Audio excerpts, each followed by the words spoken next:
Wanita tua itu tersenyum masam, menunjuk ke arah pelipis, dan berkata dengan agak kesakitan, "Putraku lahir dengan distosia, yang menyebabkan dia memiliki beberapa masalah di otaknya setelah dia lahir. Jangan berpikir dia terlihat seperti orang normal di permukaan. Sebenarnya masih seorang sedikit lebih bodoh dari rata-rata orang, lebih sederhana, dan kurang tajam." Saat dia berbicara, wanita tua itu berhenti sejenak, dan melanjutkan, "Aku masih tidak berani membiarkan dia mengetahui hal-hal ini, karena aku takut anaknya tidak akan mampu menjaga emosinya dan juga rahasianya. Terus terang, keluarga Brajamaya telah menunggu bertahun-tahun hanya untuk menunggu kesempatan keabadian. Meski sangat tipis, mereka tetap tidak mau menyerah, tapi aku tidak mau menunggu sekarang. Jika aku benar-benar menunggu, aku tidak akan menyerah. Mungkin aku ingin hidup selamanya, tapi anakku, Abi, jika dia memiliki umur panjang, dia mungkin memiliki kematian yang baik di panti jompo umum di masa depan. Jika dia benar-benar memiliki umur panjang, dia mungkin mati dalam beberapa tahun." Tama mengangguk masuk persetujuan, dan berkata dengan tulus, "Sejujurnya, 1400 tahun telah berlalu, dan saya pikir leluhur tua Surya Puja seharusnya sudah meninggal. Bahkan jika kita menunggu, kita ditakdirkan untuk tidak menunggu kesempatan ini." Wanita tua itu sedikit mengangguk, dan menghela nafas. "Aku juga merasa ada sedikit harapan, jadi aku sangat terpesona oleh orang lain, ingin pergi bekerja dan mendapatkan banyak uang, dan membawaku untuk tinggal di kota. Aku juga terbiasa dengannya, jadi aku menjual perhiasan yang diwariskan oleh nenek moyangku. Aku menghasilkan uang, dan aku pergi ke Meksiko bersamanya, tetapi aku tidak pernah berpikir bahwa saat itu, aku dan anakku hampir kehilangan nyawa kami. Terima kasih atas penyelamatan dermawan, kami cukup beruntung untuk kembali hidup-hidup." Berkata, wanita tua itu tiba-tiba teringat sesuatu, dan berkata, "Ngomong-ngomong, anakku sekarat ketika dia berada di Meksiko, tetapi ketika kami terbangun di dalam bus, seluruh tubuhnya dalam kondisi yang sama seperti orang biasa. Apakah itu semua karenamu?" Tama mengangguk. Saat itu, dia dalam keadaan sekarat, dan tidak mungkin menyelamatkannya dengan cara biasa. Artinya, jadi saya memberinya pil penghambur darah dan penyelamat jantung, yang sangat ajaib, tetapi masih lebih buruk daripada pil peremajaan. Wanita tua itu terkejut, dan berkata dengan penuh syukur, "Kamu bisa memberiku obat yang sangat berharga. Kebaikan ini, wanita tua itu pasti akan mengingatnya selama sisa hidupnya." Tapi wanita tua itu bukan apa-apa. "Aku tidak tahu bagaimana aku bisa membayar kembali rahmat penyelamat hidupmu."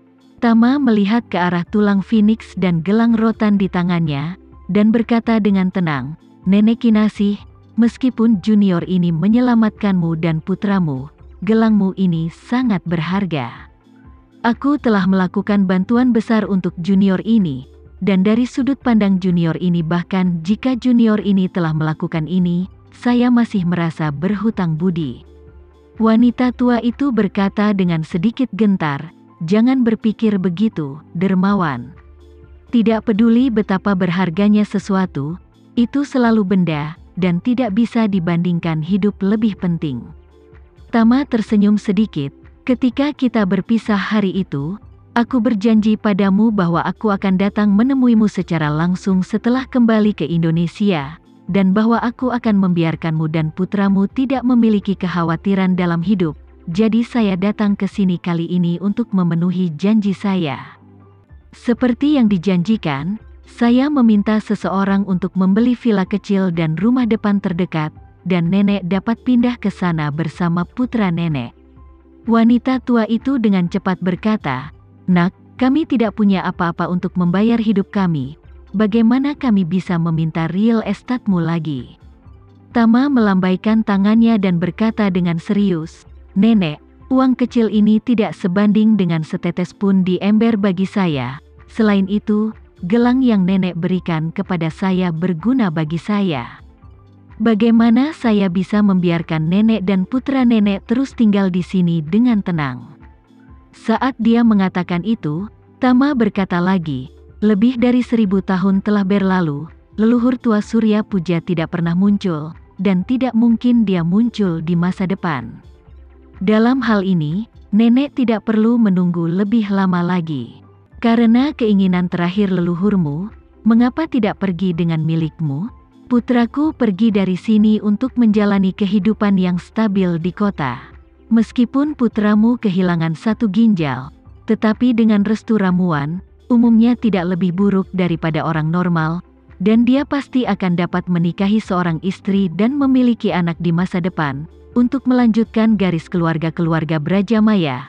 Tetapi jika nenek tinggal di sini, darah keluarga Brajamaya mungkin benar-benar terputus." Kata-kata Tama tiba-tiba menyentuh kelemahan wanita tua itu. Dia bergumam dengan sedih, "Aku sudah tua, dan aku tidak punya beberapa tahun lagi untuk hidup. Faktanya, tidak masalah apakah aku pergi dari sini atau tidak. Alasan utamanya adalah jika aku tidak keluar, dia bahkan tidak akan bisa mendapatkan seorang istri. Tetapi jika aku pergi keluar, kemampuannya untuk mengurus dirinya sendiri agak rendah, dan aku khawatir dia tidak akan bisa mengurus dirinya sendiri."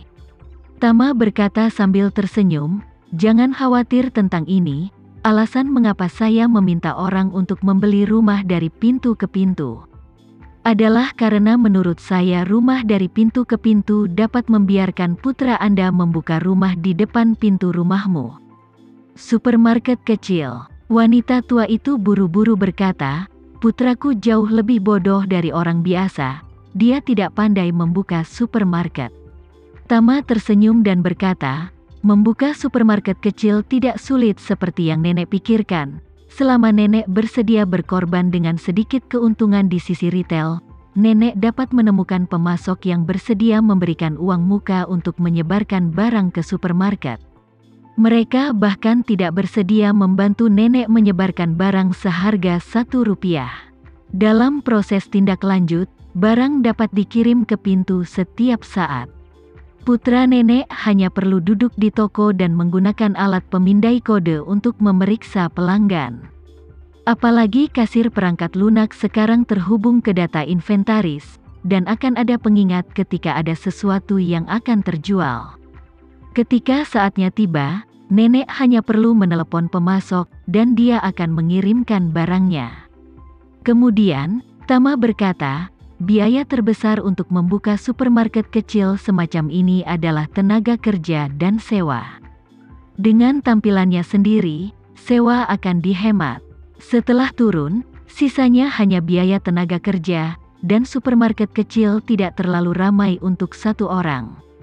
Buka pintunya kalau mau buka, dan jangan buka pintu kalau tidak mau. Bersikaplah lebih santai, dan nenek bisa mendapatkan puluhan juta sebulan dengan santai.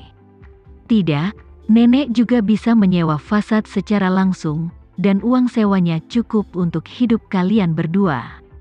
Wanita tua itu panik dan berkata, "Tuan Dermawan, aku menghargai kebaikanmu, tapi aku benar-benar tidak bisa menerima rumah itu."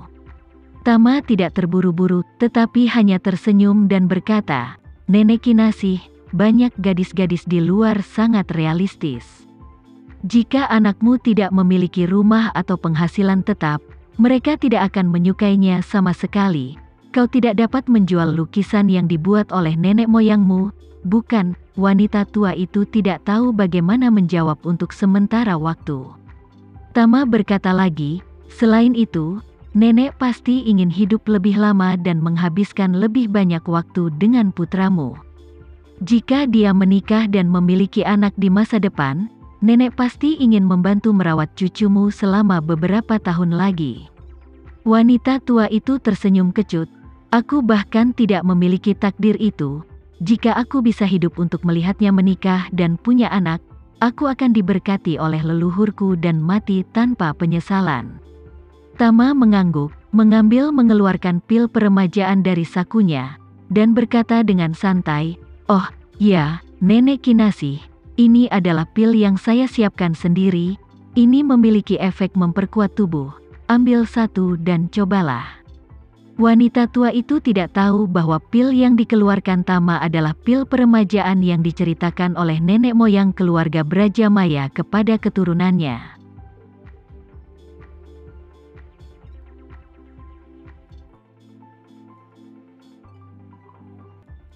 Sekian dulu ya video kali ini, kita lanjutkan lagi videonya di lain waktu. Oh iya, bagaimana menurut kalian? Semoga bisa sedikit menghibur kalian semua.